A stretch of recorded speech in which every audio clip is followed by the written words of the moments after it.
Hello, hi friends, బాగున్నారా? ఇప్పుడు మనం కథ చెప్పుకుందామా? దొంగ సాధువు అనే కథ అనమాట ఇది. లక్ష్మీపురం అనే గ్రామంలో ఒక జమీందారు ఉండేవారు. ఆయనకు విపరీతమైన దైవభక్తి, సాధువులంటే ఆయనకు అభిమానం అంట. ఆ భక్తి వలన ఊరికి కొంచెం దూరంలో ఒక ఆశ్రమంలో సాధువు శిష్యులతో నివసిస్తున్నాడని తెలిసిందట ఆయనకి. తెలిసి వారిని చూడటానికి ఒక బంధు గణములతో వెళ్ళి ఆయనకు భక్తిపూర్వకంగా కానుకలు సమర్పించాట. ఆయన వాటిని సున్నితంగా తిరస్కరించాట. పండ్లు మాత్రమే స్వీకరిస్తాను అని చెప్పాట. పండ్లు మాత్రమే ఇచ్చేసి ఆయన దగ్గర వీడుకోలు తీసుకొని ఇంటికి చేరుకున్నాడు అనమాట జమీందారు గారు. అప్పుడు జమీందారుకు ఒక ఆలోచన వచ్చిందట.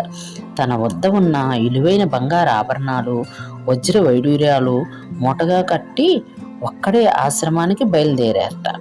సాధువు వద్దకు వెళ్ళి, స్వామి, మీరు నాకు ఒక సహాయం చేసి పెట్టాలి అని వినయంగా వేడుకున్నట్ట. ఏమిటో చెప్పు నాయనా అన్నాడంట సాధువు. స్వామి, నా ఇంట ఉన్న ధనానికి రక్షణ లేదు, అందుకని మీరు నగల మూటను మీ వద్దను ఉంచండి, నాకు అవసరమైనప్పుడు వచ్చి తీసుకుంటాను అని చెప్పాట జమీందార్. అప్పుడు స్వామి, అలాగే నాయనా, మీ డబ్బు మీ ఇష్టం, ఆ మూలన మీ చేతులతోనే మీరు పాతిపెట్టండి, మాలాంటి సాధువులకు ధనంతో సంబంధం లేదు అని చెప్పాట. అప్పుడు జమీందార్ గారు వాటిని సాధువు చూస్తుండగానే ఒక గొయ్యి తీసి ఆ సంచితో సహా ఆ బంగారు ఆభరణాలు వేరొక సంచిలోకి వేసి మూటగట్టి దానిని భూమిలోకి పెట్టి పూడ్చి సాధువుకు నమస్కరించి వెళ్ళిపోయాట. తర్వాత కొన్ని రోజులకు సాధువుకు ఒక దురాలోచన వచ్చిందట. ఎన్ని రోజులు ఇలా కాషాయాలు కట్టి జీవిస్తాను, జమీందారు దాచిన డబ్బు తీసుకొని రాజభోగాలు అనుభవించవచ్చు కదా అని అనుకున్నట్ట. అనుకొని జమీందారు గారు దాచిన నగల మూటను తీసి దాని స్థానంలో వేరొక మూట పెట్టి ఆ మూటను దాచిపెట్టేశాట. అందులో పెట్టేసి కొన్ని రోజులు తర్వాత జమీందారు గారు దగ్గరకు సాధువు వెళ్ళాట. అప్పుడు ఆయన సాధువును సాధారణంగా ఆహ్వానించాట. నేను ఇక్కడి నుంచి వెళ్ళిపోదామనుకుంటున్నాను, మేము సాధువులం కనుక ఒకే ప్రాంతంలో ఉండలేము అన్నట్ట. దానికి జమీందారు చాలా నొచ్చుకొని, నా వల్ల మీకు ఏమైనా ఇబ్బంది కలిగితే మన్నించండి, మీరు ఇక్కడే ఉండండి అని బతిమిలాడట. అప్పుడు సాధువు, మీ వల్ల ఎటువంటి అపరాధము జరగలేదు నాయన, మాకు పుణ్యక్షేత్రాలు దర్శిద్దామనిపించి వెళ్తున్నాను అని చెప్పి వెళ్ళిపోయాట.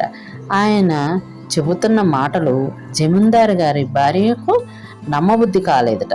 వెంటనే ఇద్దరు నమ్మిన బంటులను పంపించి ఆశ్రమంలో జమీందారు గారు దాచిన మూట తీసుకురమ్మనమని చెప్పిందిట. వారు వెళ్ళి అక్కడ చూసి సాధువు పాతిపెట్టిన మూటను తీసుకొని వచ్చి జమీందారు గారి ముందు పెట్టారట. ఆయన వాటిని చూసి లబోదిబోమన్నట్ట. అంటే అందులో డబ్బులు లేవు కదా, బంగారం డబ్బులు ఏమి లేవు అన్నమాట. వెంటనే అందరినీ పంపి సాధువును వెతికి తీసుకురమ్మనమని చెప్పాట.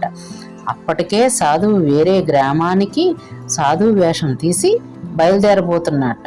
వెంటనే జమీందారు పంపిన వాళ్ళు సాధువును గుర్తించి వెంటనే ఆయన్ని తీసుకొని జమీందారు గారి వద్దకు వెళ్ళారట.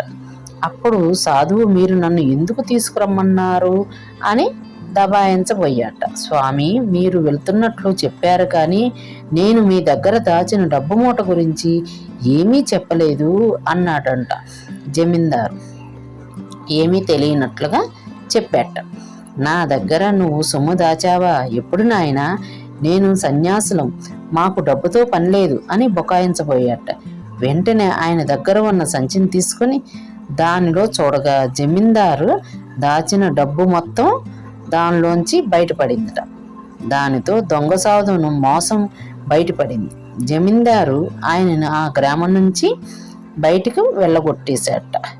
చూసారా బాలలు, దురాశ ఎంతటి పని అయినా చేస్తుంది అని చెప్పి పిల్లలను ఇంటికి పంపించిందిట పేదరాశి పెద్దమ్మ. అది ఫ్రెండ్స్, బాగుందా? నచ్చిందా మరి మీకు కదా? మరి నాకు ఏ సంగతి చెప్తారా?